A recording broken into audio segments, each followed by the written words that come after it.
जय गौ माता, वंदे मातरम। ज्योतिर्मय गौमरी संस्थान में आपका हार्दिक स्वागत है।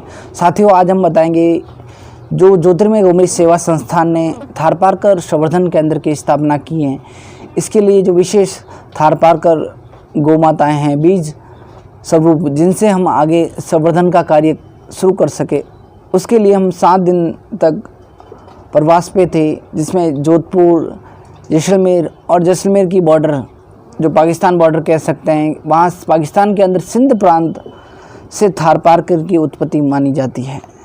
तो हमने जैसलमेर के अंदर जितने भी जहाँ थारपारकर गौ माताएँ मिल सकती हैं और आसपास की जो गौशालाएँ हैं, इस तरह से करके हम लगभग 40 गौशालाओं में घूमें, अलग अलग गौशालाओं के दर्शन किए। इसके अंदर विशेष हमने देखा कि संवर्धन की कमी, जो क्षेत्र थारपारकर का बताया जाता है कि यहाँ थारपारकर गौ माताएँ होती थी, हमें वहाँ थारपारकर नहीं मिल रही है। आज पूरे भारतवर्ष में 5000 शुद्ध थारपारकर गौ माताएँ नहीं हैं। ये एक सोचने का विषय है। जो थारपारकर की उत्पत्ति स्थान है, वहाँ भी थारपारकर गौ माताएँ नहीं हैं। कारण है संवर्धन नहीं है। वहाँ जो भी गौ माताएँ हैं मिक्स हो चुकी है, शुद्ध रूप में नहीं है। हमने प्रयास जारी रखा और अलग अलग क्षेत्रों में घूमे। थारपारकर गौ माता जैसलमेर के अंदर चांदन, इसके पास भोपा, अलग अलग गांव हैं पाकिस्तान बॉर्डर के नज़दीक, वहां तक हम गए और हमने देखा कि कुछ क्षेत्रों के अंदर कुछ भाइयों ने संवर्धन का कार्य किया है। इस तरह से जिन भाइयों ने उन क्षेत्रों में, उन परिस्थितियों में लड़कर गौ माता को बचाया और गौ माता का बीज बचाए रखा है, उनका हम बहुत बहुत धन्यवाद करते हैं कि उनका इतना बलिदान के कारण आज थारपारकर गौ माता शुद्ध रूप में कई कई क्षेत्रों में है। उनसे जब बात हुई तो बहुत सारी बातें जानने को मिली कि वहाँ पे पानी और चारे का इतना अभाव है, जिसके कारण गौ संरक्षण करने में बहुत ही दिक्कतें आती है और उन्होंने अपना सब कुछ सर्वस्व लुटाकर गौ माताओं को रखा है।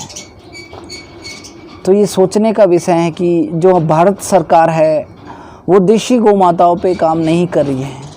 यहाँ तक कि पूरे भारतवर्ष में जो कृत्रिम गर्भाधान का कार्य चलता है, तो भारत बाहर से विदेशी जर्सी बुल मंगवा के सीमन पूरे भारत में बंटवा रही है। ये दुर्भाग्य की बात है कि भारत के जो उन्नत नंदी थे, वो नंदी कट रहे हैं। न भारतीय नंदी महाराज को तैयार किया जा रहा है और आज सबसे ज़्यादा भारत में बैल कट रहे हैं और इसके कारण हमारा जो गौ माताओं का जो बीज है वो ख़त्म हो रहा है।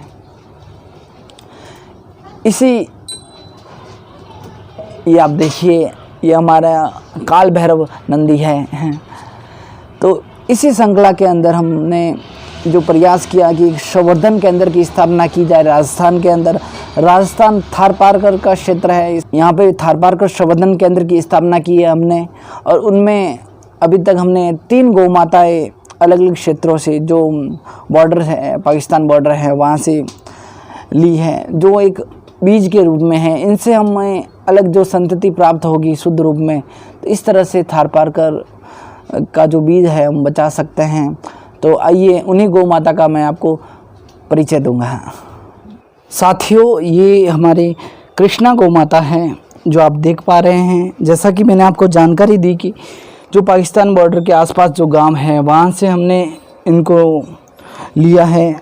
जब इनके जो पहले मालिक थे, उनसे जब मेरी बात हुई तो उन्होंने बताया कि आप इनको ले जाके क्या करोगे। जो लगभग 6 ब्यावन दे चुके हैं और 7वां बच्चा इनके गर्भ में है, जो लगभग 5 महीनों का है और कुछ महीने बाद इनका श्रेष्ठ बच्चा थारपारकर हमारे सामने होगा। इनकी जो आप स्थिति देख रहे हैं, आप देखिए कि इनकी स्थिति बहुत क्षीण हो चुकी है। कारण ये है कि वहाँ पे खाने की स्थिति और चारा खिलाने की और पानी पिलाने की स्थिति बहुत ख़राब है। वहाँ ना चारा है, ना अच्छे से पानी है। भूख के कारण इनकी जो शारीरिक स्थिति है वो बहुत ही दुर्बल हो चुकी है। जो देखिए आप, लगभग 1-2 महीने के बाद इनकी स्थिति बहुत ही अच्छी हो जाएगी। इनका सेवा कार्य शुरू हो चुका है और ये आप विशेष निशान जो इनके पैर पे देख रहे हैं, वो इनकी बाड़ी का निशान है। वहाँ पे ऐसी परंपराएं हैं कि अलग अलग घरों में अलग अलग निशान होते हैं, कि जो इनके पास गौ माता भी काफ़ी होती है, 40, 45, 50 इस तरह की इतनी गौ माता होती है, तो उन पे अलग अलग तरह के सिंबल होते हैं। तो ये इन गौ माता पे मंदिर बना हुआ है, तो उनका अलग अलग जगह अलग अलग सिंबल बनाए जाते हैं। अब हम बात करते हैं इनकी शरीर की जो बनावट है, वो जो शुद्ध थारपारकर गौ माता होती है, इनका जो सिर होता है वो यहाँ से बड़ा होता है, तो आप देख पा रहे हैं। इसके अलावा सबसे बढ़िया जो गल कंबल देखिए आप, इनका गल कंबल शानदार है, इतना बड़ा गल कंबल थारपारकर की निशानी है। और इसके बाद कुंभ, ये जो कुंभ है यहाँ पे, ये मैंने पहले भी बताया है कि आपको सूर्य केतु नाड़ी होती है, जो सूर्य की जो सारी ऊर्जाएं हैं वो गौ माता के अंदर प्रवेश करती है, और वो गव्यों के माध्यम से हमें प्राप्त होती है। जो मैंने बताया कि पंचगव्य औषधियाँ हम बनाते हैं और कैंसर तक रोगों की चिकित्सा हम कर रहे हैं। कारण ये कि सूर्य की जो ऊर्जाएं हैं वो देशी गौ माता में, सूर्य का जो प्रतिनिधित्व है इस धरती के अंदर, तो देशी गौ माता धरती पर सूर्य का प्रतिनिधित्व करती है।